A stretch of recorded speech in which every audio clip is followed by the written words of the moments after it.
Emma Torres sat at her computer. The Phoenix Gazette had fired her. She asked too many questions, did too much investigation. But Emma didn't give up on her screen or photos of Harlow, a small town in the middle of the desert. Population 347. The official statement: everyone voluntarily left the town. Emma muttered to herself. But how do 347 people decide at the same time? She opened files, FBI reports, police records, witness statements.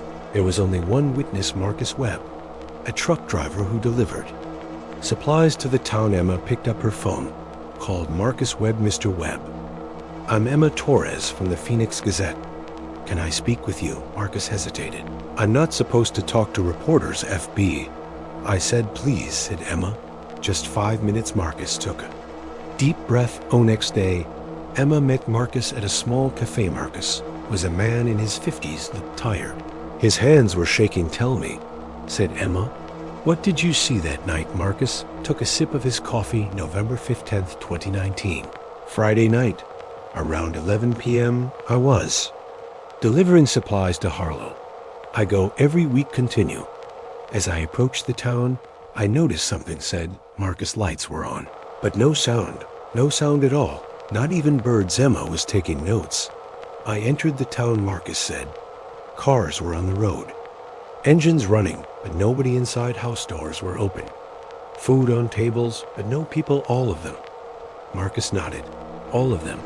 The store was open. The cashier's coffee was on the counter, still warm, but no cashier. Emma shivered. What did you do? I called the sheriff. No answer. Then I called 911. Within an hour, FBI arrived. What? Did FBI say? Marcus went quiet. His hands started shaking more. They told me something, but I didn't believe it. What? Didn't you believe? Marcus looked into Emma's eyes. They said the town was already empty. Everyone had left beforehand. But I know, Emma. They were there that night because I saw their trace. But not over the phone, face to face. Asterisk. What kind of traces? Asked Emma. Marcus pulled out a photo from his pocket. I didn't give this photo to FBI. Emma looked at the photo. It was the town's main square. Strange marks on the ground, circle symbols.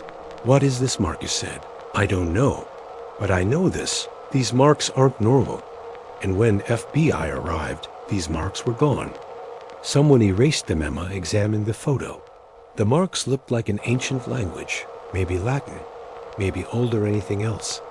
Marcus hesitated. As I was leaving town, I heard something. What did you hear? A humming, very deep. A sound that came not to my ears, but to my brain, like it was coming from underground. Emma took notes. Did you tell FB? I did, said Marcus. But they didn't listen. They told me to be quiet, or they'd put me in a mental hospital. Asterisk. Emma had decided she had to go to Harlow 2 days. Later, she got in her car, headed to the desert. Took 4 hours. Harlow was still there, but now it was like a ghost town. FB. I had evacuated the town, put yellow tape around nitrogen monoxide. Emma ducked under the tape, entered the town. First thing she noticed was the silence. Marcus was right. No sound at all, not even when she went to the main square, where Marcus mentioned. On the ground were still faint traces. Emma took photos. She entered houses. Everything was as Marcus described. Food on tables, laundry, hanging TVs on, but no people. Emma found the library. Went inside. Shelves were full books about town history. One book caught her attention. Secrets of Harlow, 1952. She opened the book. Old photos inside, and one page was marked. The page read, in 1952. Strange events occurred in town. People heard sounds at night, sounds from underground. Town leader Pastor Thomas described these sounds as the devil's work and performed a ritual. After the ritual, the sounds stopped. Emma trembled. A ritual? What kind? She termed the page. Another photo. The strange marks in the square were also in the 1952 photo. Emma left the library, returned to the square, examined the marks again. Suddenly she heard a sound, very faint, but clear. The humming, the sound Marcus mentioned. Emma heard it too. Where? Was the sound coming from Emma? Looked around. In the center of the square was an old well. She approached the well. It was covered, but the stone cover was cracked. Emma pulled out her flashlight, shined it into the well. It was deep, very deep, and at the bottom was something. A light reflection. Metal, maybe. Emma decided she had to go down. She returned to her car, got rope, hooks, climbing equipment, came back, tied the rope to the well's edge, started descending 10 meters, 20 meters, 30 meters, finally reached the bottom. There was a tunnel carved from stone, very ancient. Emma entered the tunnel. As she went forward, the humming grew stronger. The tunnel opened to a cave. Emma entered the cave and froze. The cave was a massive space, thousands of symbols on walls, crystal-like glowing stones on ground, and in the center they were people, 3, 4, 7 people, all standing, eyes open, but not moving. Emma approached, put her hand on someone's shoulder. The man didn't move. He was breathing. His heart was beating, but not aware. Emma wanted to scream, but no sound came out from the depths of the cave. A light rose, a blue light, and a voice. Emma Torres. Emma turned, but nobody there.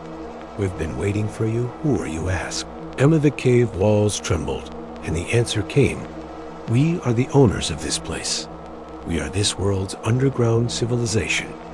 We've been here for thousands of years. Emma was shaking. This can't be real. The voice continued. Your world is above. Our world is below. But sometimes worlds intersect, and then we rise. Why did you take these people? Because they broke the agreement, said the voice. In 1952, this town made an agreement with us. Every 67 years we rise, and they show us respect. But this generation forgot. They didn't perform the ritual. So what happens now? The voice came closer. Now they stay with us forever. No, said Emma.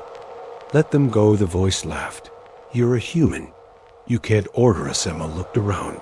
The symbols on walls, like those in the 1952 book. Wait, said Emma. If I perform the ritual, will you release them? Silence.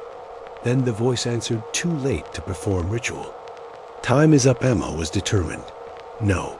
If there's an agreement, a new one can be made. I make an agreement on their behalf. A. Long silence followed. Then the cave trembled. A blue light rose from the ground. The light took a shape. It resembled a human, but wasn't. Shape spoke.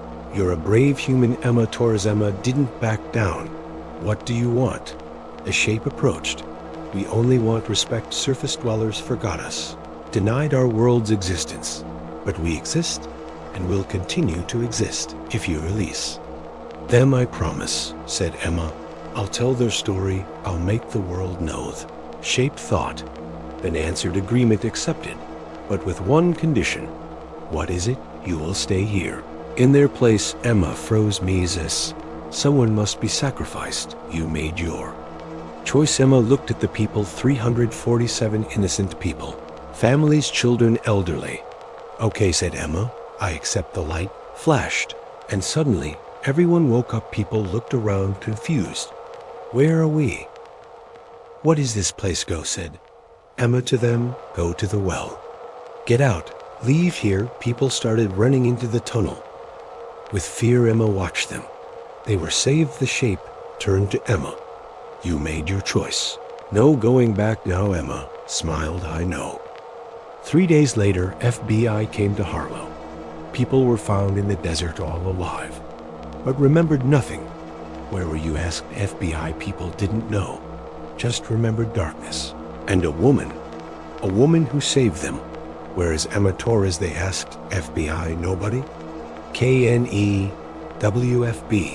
I searched the town, found Emma's car by the well. They looked into the well, but at the bottom, only stones, no tunnel, no cave. Emma Torres was missing. ENDWRD. 6 months later, a package arrived in Phoenix. To the newspaper's old address. Inside was a notebook. In Emma's handwriting. In the notebook, everything was written. Harlow's secret underground civilization. The agreement on the last page. It read, am here underground, but I'm happy because I saved them. And maybe one day people will understand. Our world isn't just what we see. There's another world beneath us, and we must live in peace with them. This is my last story, Emma Torres. The newspaper published the notebook, but nobody believed fiction, they said. Madness, they said, but the 347 people in Harlow knew only. They knew the truth, and sometimes at night, they still heard that humming, the call from underground Emma's voice, asterisk. Some truths must stay hidden. Some sacrifices must be forgotten. But Emma Torres' story will live forever in the secret of the vanished city, asterisk, asterisk, to be continued.